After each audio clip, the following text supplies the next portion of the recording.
好，再来关注美国大选。最新民调显示，哈里斯在3个关键的摇摆州领先特朗普，而特朗普的烦心事儿不少。他因为在造势活动中未获授权非法使用泰坦尼克号的主题曲，被原唱席琳·迪翁批评。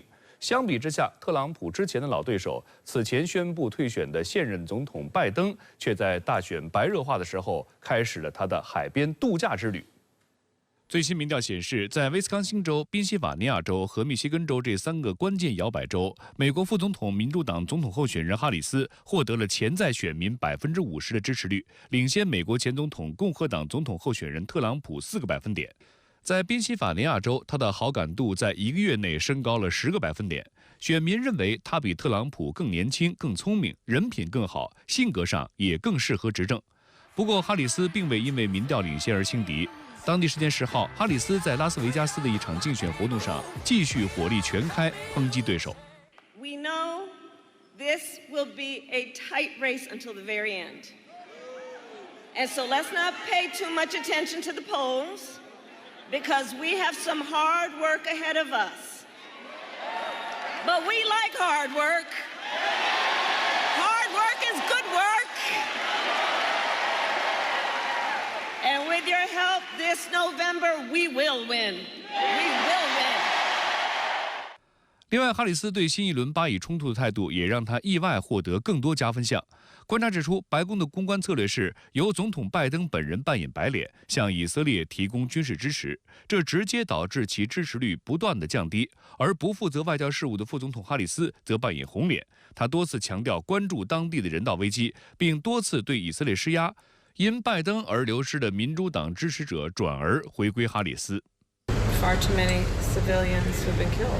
值得注意的是，在这场竞选活动中，为赢得工薪阶层的选票，哈里斯称自己支持取消对服务业从业者征收小费税。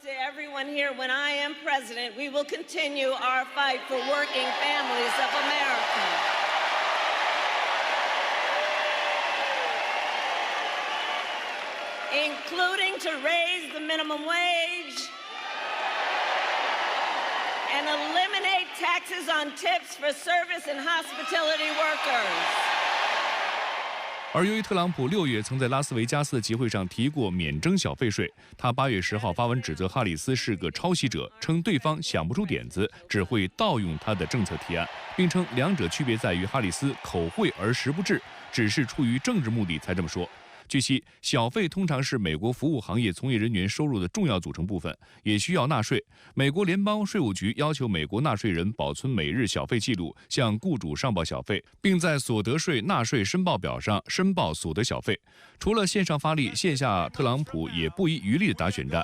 当地时间9号，特朗普乘坐飞机前往蒙大拿州拉票。该州向来反对枪支管控，曾于2021年签署法律，禁止州和地方执法机构实施拜登政府宣布的枪支管制行政令。这也是特朗普要打的牌。We're going to evict crazy Kamala. Well, she has a couple of things that a lot of people from Montana would like she wants to take away your guns. You like that, right?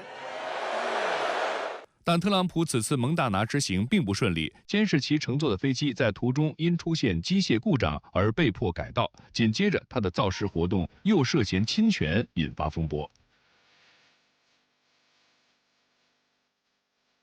在这场竞选集会的热身环节，舞台附近的大屏幕播放电影《泰坦尼克号》主题曲《我心永恒》和相关视频片段。该歌曲原唱席琳·迪翁11号在社交媒体发文称，这种使用方式绝对没有得到授权，并且他本人也不认可此类使用或任何类似的使用方式。他还写道：“真的吗？竟然用这首歌？”有报道指，席琳·迪翁曾拒绝在2017年特朗普的总统就职礼上表演。更有网友发布视频恶搞特朗普神情演绎《我心永恒》这首经典歌曲。分析认为，患病多年后复出的席琳·迪翁日前在巴黎奥运开幕式惊艳演出，让他的人气猛增。特朗普团队卷入侵权是得不偿失。值得注意的是，在竞选集会上，即使拜登已经退选，特朗普仍不忘调侃他。We're going to get Joe Biden out of the White House. What's he doing now? Greg, what's he doing? 实际上，这2天全美国的媒体都在关注拜登的去向。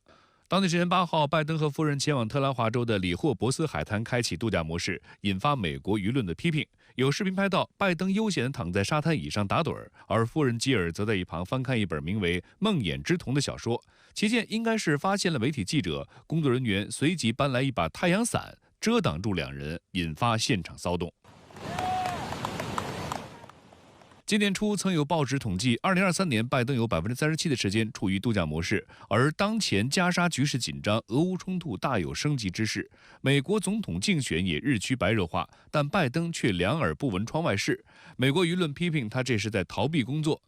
拜登在宣布退选后，坚称自己还会继续担任总统，直到明年1月，但他所表现出来的状态却有些心不在焉。